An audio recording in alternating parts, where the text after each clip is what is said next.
This is the JR Hendrick Texan Gentleman, the podcast of the early life of yours truly. And now, narrating the first episode, the heroic mothers. Myself and Jimmy. February 19th, 1995, 1 a.m. Joel, the night nurse, checks JR's vital signs in breathing, pulse, oxygen, blood pressure. Mike Fields takes a distraught Betsy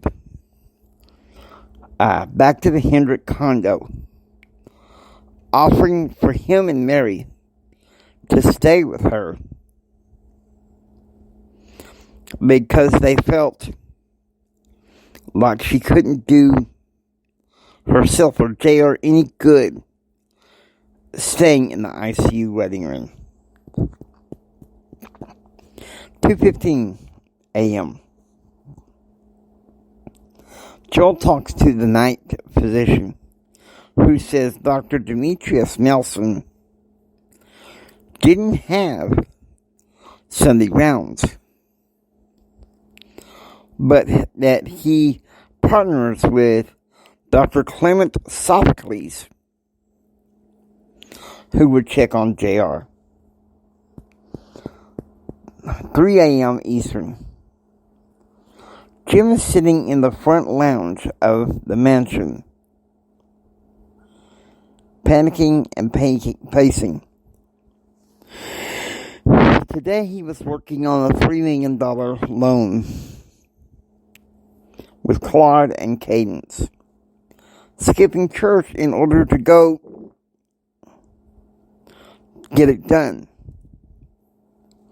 But he was also anxious for his son, mad as hell that his wife wasn't telling him anything other than he was in the intensive care unit of Memphis Hospital, Lubbock.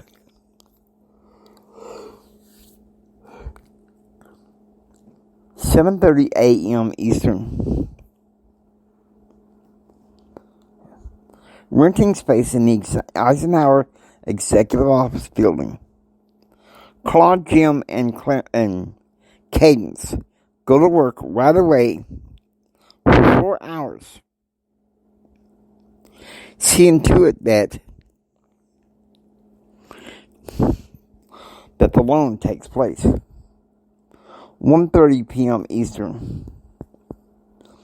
Jim arrives at the mansion of Gordon Deco, DECO, the Richland, and a security guard who knows him opens the gate and warmly lets him in. Deco is on the phone with one of his business partners. And I'm telling you that I want that rig in Galveston up by Friday. Good. So long, my brother. He turns to Jim and shakes his hand. Long time no see. Yeah. I ain't seen you in a while, Jim said. Hey, that company you have a hearing for? They got a loan from me. You and your two friends? I need you on point in Houston on Tuesday morning. When you get there, call me. I'll tell you what, when to meet me. We got 5 companies that are partnering with this new one. With this one. 1 p.m. Central. In the ICU, Betsy and Amy Kathleen sit at JR's side. Come on, JR. Don't you die on me. Open up your eyes, Amy Kathleen said. Where am I? JR demanded. You're in Methodist Hospital. You're lucky that the cops broke through that frat house room to get you. You would have died. Charlie got you high, didn't he? Betsy demanded. Yeah, I don't know. Dr. Sophocles walks up to them. Excuse me, ladies. It's time for Mr. Hendrick to rest again. In the waiting room, the doctor tells Betsy and Amy Kathleen the truth. We managed to suck the material of his vomit out of his lungs. And we ran some urine samples from the catheter. Your son has marijuana with some strange drug in his system.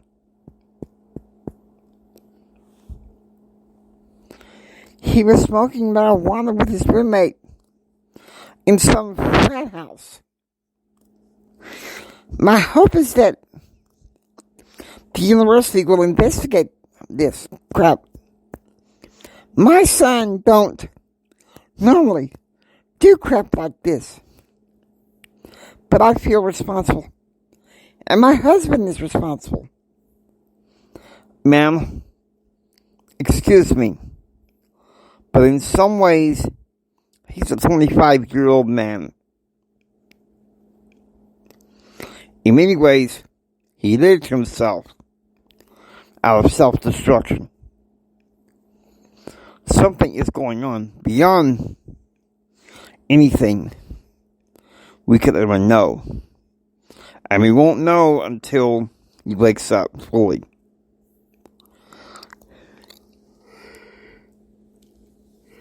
And that won't be until tomorrow. 3 p.m. Central. Grandma Mary, Carl, and Donna show up at the Methodist Hospital ICU waiting room. Betsy, Carl said, embracing him. Can we see him? Grandma Mary asked. Doctor says he's still sedated, Mom, Carl said.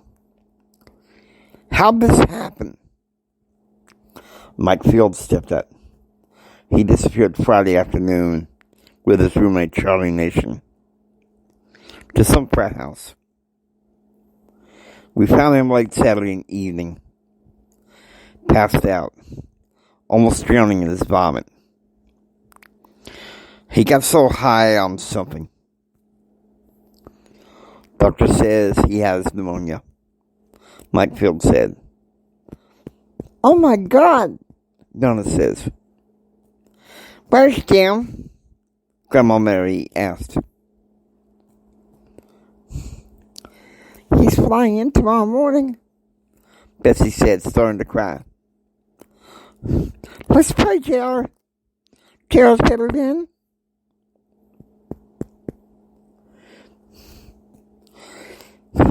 I want that piece of that roommate of his, Mike Field said. Take a number, Carl said. Jim and I want him first. 7 p.m. Central. Ed, the evening nurse, checks JR's vitals. As Carl walks in. Hey, buddy. Your baby sister's. She wants to talk to you.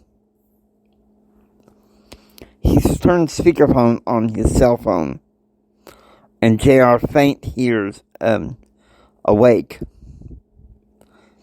As he could, hears Christine pleading. JR, please, don't die. Open up your eyes. Please don't go. I can't fight Kyle and Daddy alone. Sitting up straight in my bed, even though the nurses warned me sternly against it. But I turned to the phone with my sister. Says, I never wanted this. Not this. JR said you're going to be okay. Says, you know me. Dr. Sophocles, making his evening round, approaches the room. Okay, guys. Sorry. But it's time for him to rest again.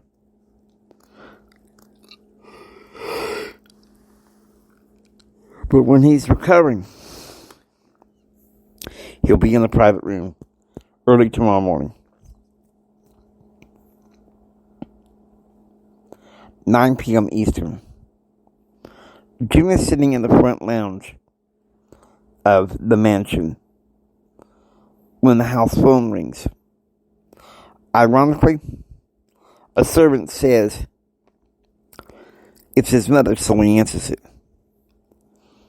Jim JR has pneumonia, Grandma Mary said. I'll be there at 9 o'clock tomorrow morning. I'll take a car service to the hospital. Which hospital was he at? Methodist. Damn it, and all this time, Betsy could have filled me in. Carl grabs the phone from his mother. Jim, get over your damn ego. Your son could have died. And from what? Acting a fool. And from what? Acting a fool with a roommate. And why? You did everything for the past few months. But tried to dominate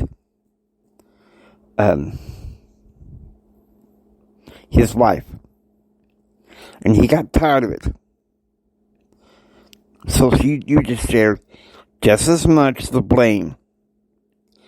And if we see that Charlie Nation, it's a big team. It's a big tag team. His butt is ours. 2:30 a.m. Eastern.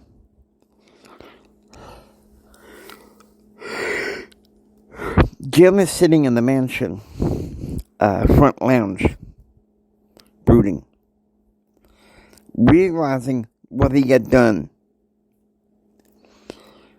and showing intense exasperation about what happened with JR. He told Scotty Underwood that the reception for Tuesday was off.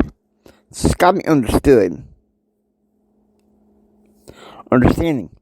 agreed to give Jim the keys to his mother's old mansion in Houston. Clyde, of course, would stay at the hotel, but Jim had a chance with Caden to stay in the mansion.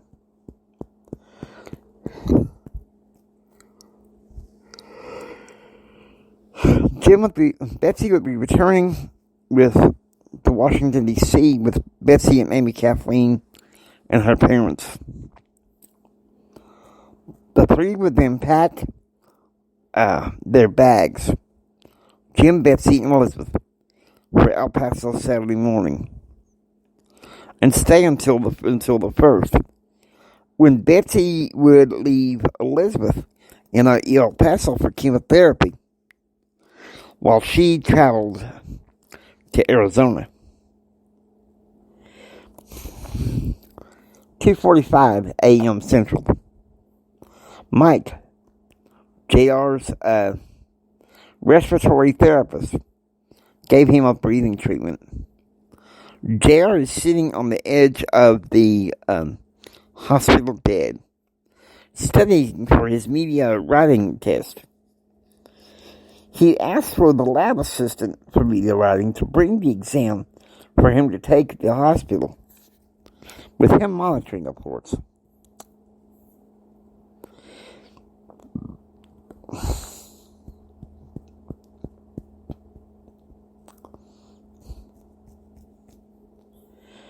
Five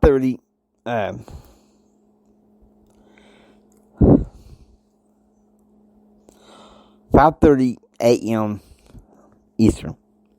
Crawling into his van, Jim gets on the phone with Mike Fields, who is up. Cursing out Bill Clinton, he says he's getting tired, once again, of the power games in Washington, D.C., and was coming to atone and perpetuate himself to his son. 5:20 a.m. Central. At the nurse's station at Memphis Hospital, Dr. Demetrius Nelson approaches the nurses. Besides that marijuana, which is predictable,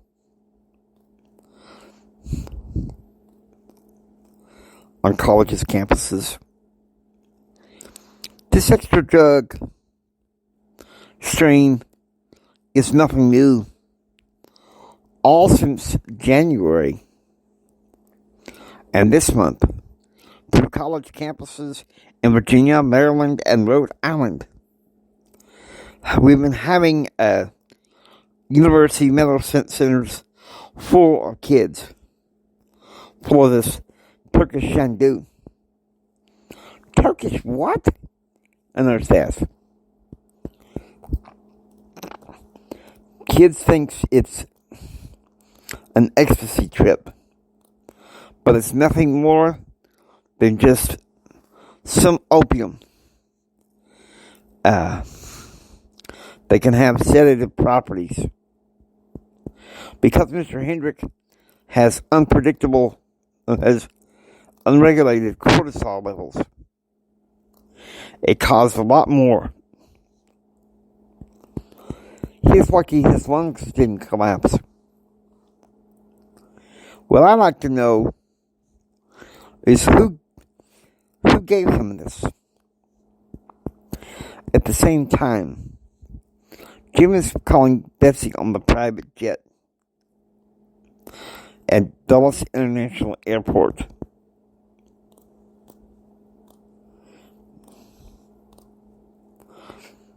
Shaking and sad. Said he's getting tired of the power games in Washington, D.C. And to hell with Clinton. He was coming back to West Texas to see JR. 10 a.m.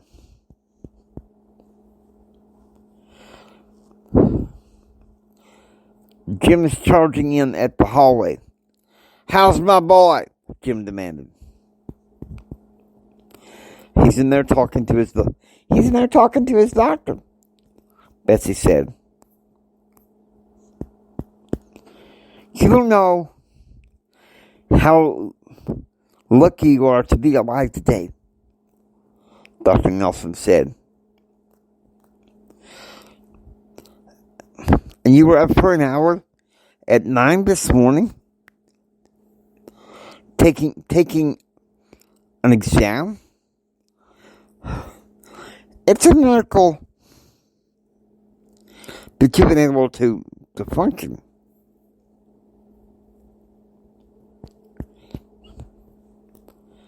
Jim walks in. "Excuse me, doctor. You know what brought my son in here? Low cortisol. Problem by a little bit of cannabinoids and exposure to a well-known college street drug called Turkish shandu." "What the hell was that?" "Opium. a blue strain of opium. He's lucky, though. That wasn't enough to cause withdrawals. That was combined with the marijuana. And how hard the trip was, it caused pneumonia. He's lucky to be alive. Jim leaned over his son. JR, I think I've been wrong now. I ain't going to stop you kids competing with me. But one thing is going to stop is you running with Charlie. Talked to Charlie on the phone this morning. He's moving into the frat house with his brothers, Gerald said.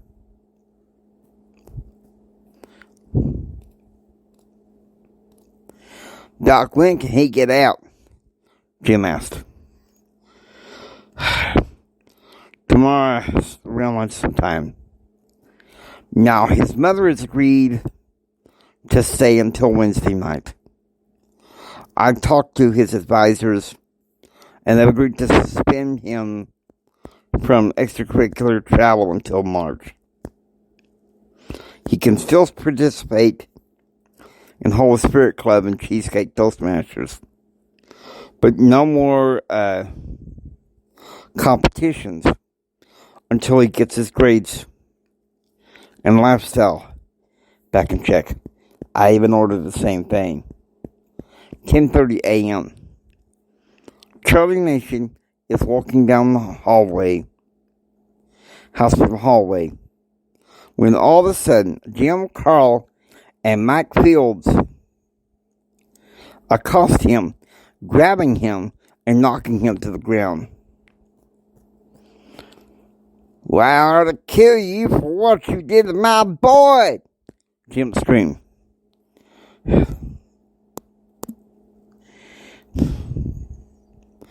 Yeah, but he won't, Mike Fields said. The one thing he's going to do is he's going to get in touch with your grandfather and your father. Read them the riot act and watch your family business come tumbling down. Carl punches Charlie again. But I just might kill you. Okay, that's enough, Betsy said.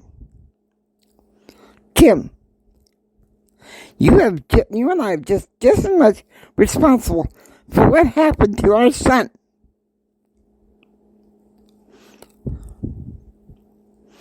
In there, compared to Charlie. And don't you forget it.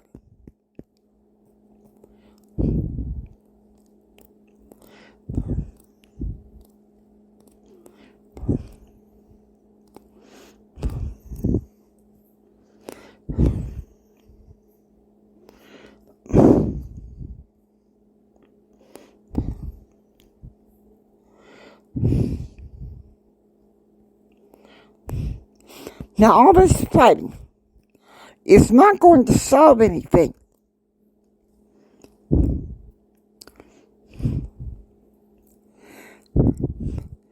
Be that as it may, Charlie, I would think it'd be to your advantage to get out of here. You handed him the Turkish opium with weed. Therefore, you should be ashamed to be seen around here.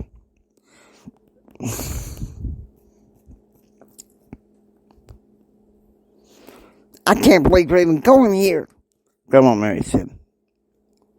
Exactly, Diane said.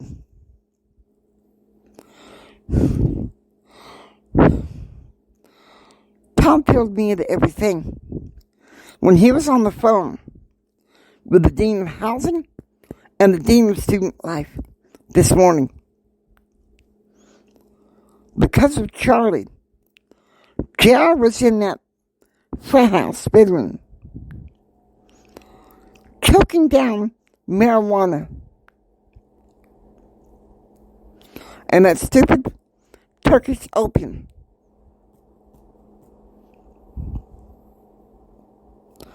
I'm letting you go, boy. But I'll hold you responsible for what happened to my boy in there. 11 a.m. Amy Kathleen walks into JR's room. She sees him half dozing. Why'd you do it, JR? Amy Kathleen said. Did what? Why did you have to go get high? That one last time. Letter from your Uncle Jim. Says he is angry at me because I picked the wrong side of that debate, even though I won. I'm not scolding you. I'm not scolding you, cousin. I'm just saying, you're the last person that Daddy or Mom or Grandpa ever thought we go foolish enough to be around to use drugs. Believe me, Kathleen, it won't ever happen again, cousin. Because I feel like sometimes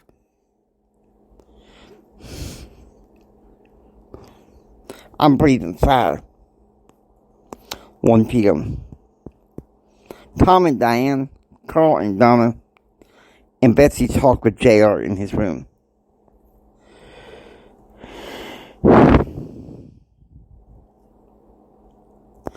Alright, look, I talked to the Dean of Housing. He says that Charlie called the 15th, canceling his contract on the 17th. Just didn't want to break it to JR. So apparently, Charlie's father told me that's why he got him high. I told him that I consult with 40 attorneys and that 39 of them are ready to take Nation Financial down.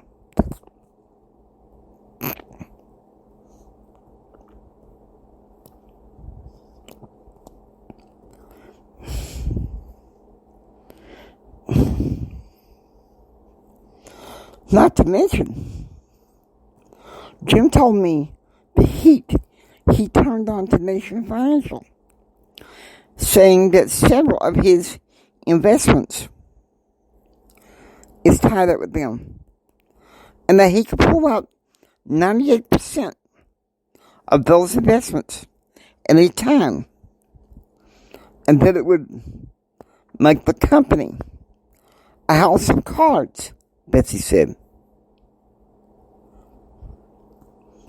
I just hope to God you never try this again, Junior, Diane said. Trust me, I won't. Stoney Rosen had told me that Charlie is going seriously downhill. He's camped out in that fraternity. I want nothing to do with him anymore, JR said.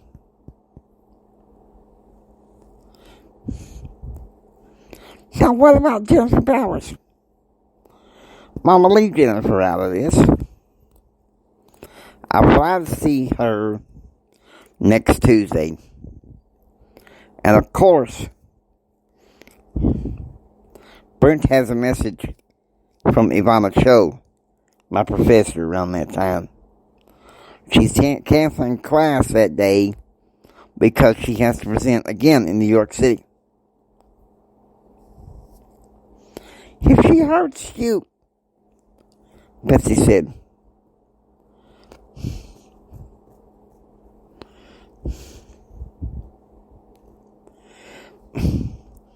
Betsy, honey, Some things are best left well enough alone, Donna said, noting that JR was sick enough as it was. 2 p.m. Lubbock Federal Building. Jim is having a video conference with 73-year-old Fort Worth Congressman David Wiseman. Jim had looked up to this man, ever since he was a congressman for Odessa back in 1950. And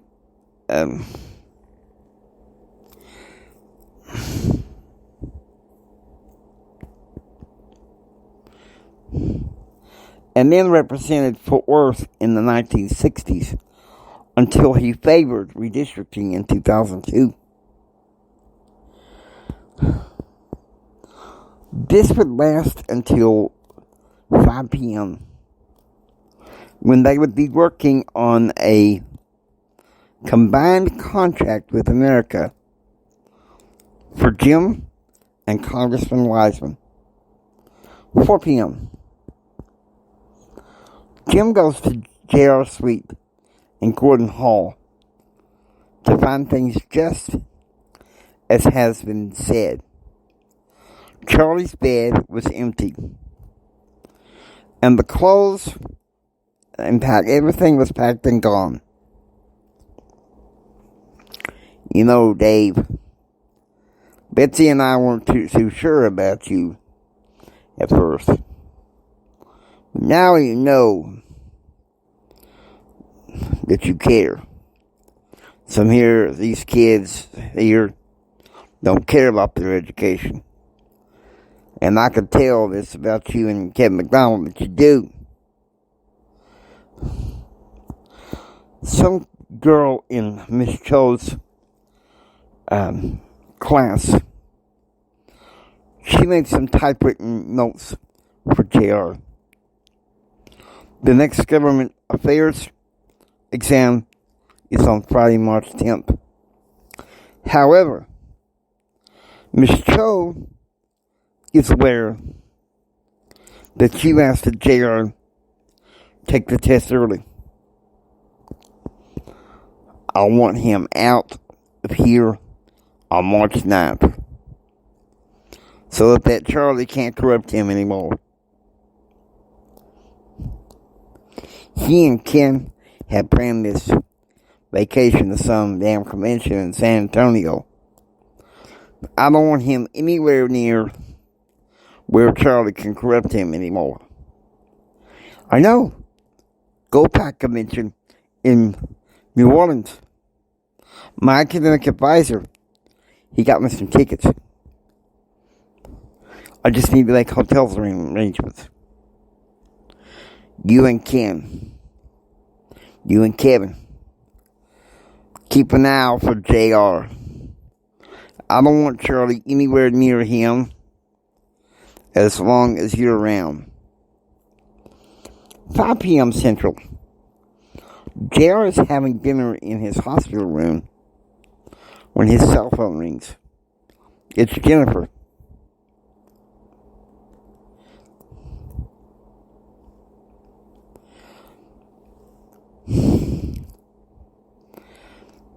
My dad heard about what happened in the papers.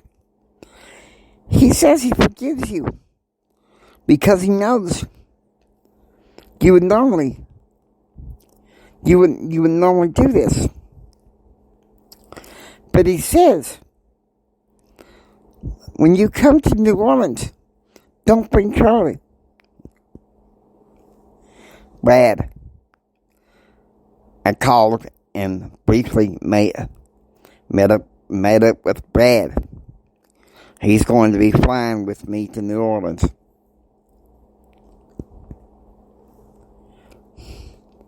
You didn't mean to do this. Now, Mom thinks that you did because of your dad. But Dad says she's being a fool. Now look, rest up And I'll call you in 3 days. I'm anxious to see you, JR. At the same time, Jim is having dinner with Jack Robertson and his wife Lucy, along with Betsy. I'm going to be representing a consortium of parents who are suing the fraternity for said trafficking of this Turkish opium. Now, there's very little we can do about the weed, but we damn sure can do something about the poppy, Jack Robertson said. Getting the power games with D.C., with Clinton. Seems like even though he's got this new advisor, he don't want to listen to nobody, Jim said.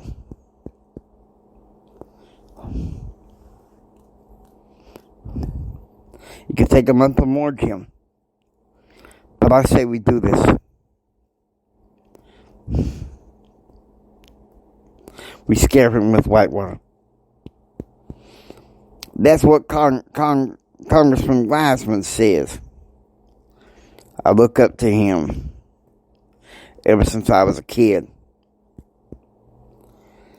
Lucy and Betsy talk. Another part of the room. Betsy, how are you holding up?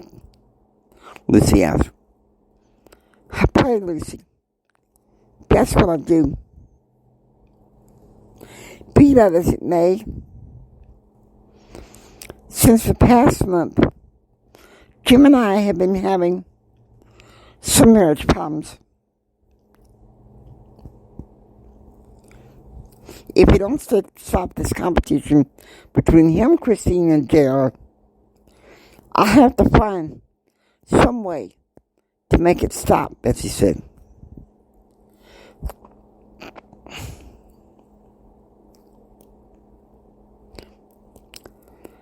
This Bill Mayer,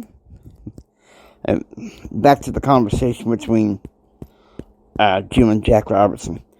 Bill Mayer giving you any problems? Jack Robertson asked.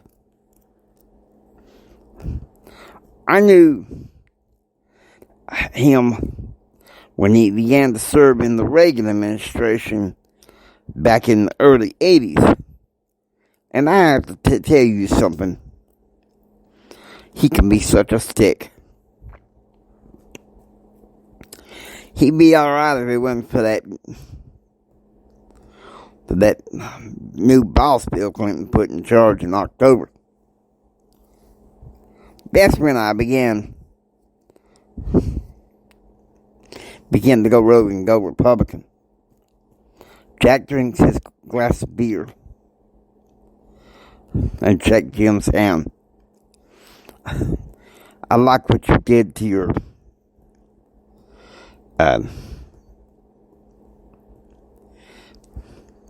boy's vacation in San Antonio and Dallas. Instead, you rallied him and came to Salt Lake for the weekend and New Orleans for the rest of the week. Jim smokes his pipe, sending my boy to San Antonio to that damn convention is like Russian roulette.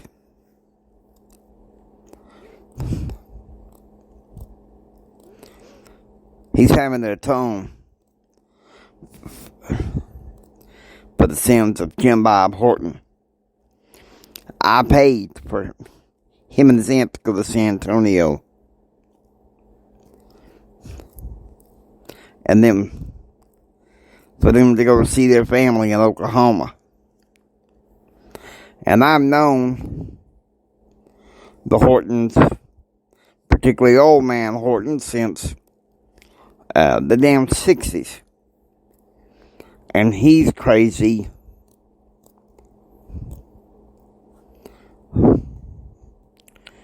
And he's crazy as hell I got to say his son is the same damn way. 10 p.m. Central. Betsy tucks in JR as he drifts off to sleep for what would be his last night in the hospital. He is glad that he is getting out tomorrow just before class. Hope you enjoy listening to the J.R. Hendrick Texan Gentleman. If you like what you hear, please subscribe and become a part of the adventure. This is J.R. Hendrick saying until next time, get ready for the rest of the story. It's going to get a little bit more interesting from here.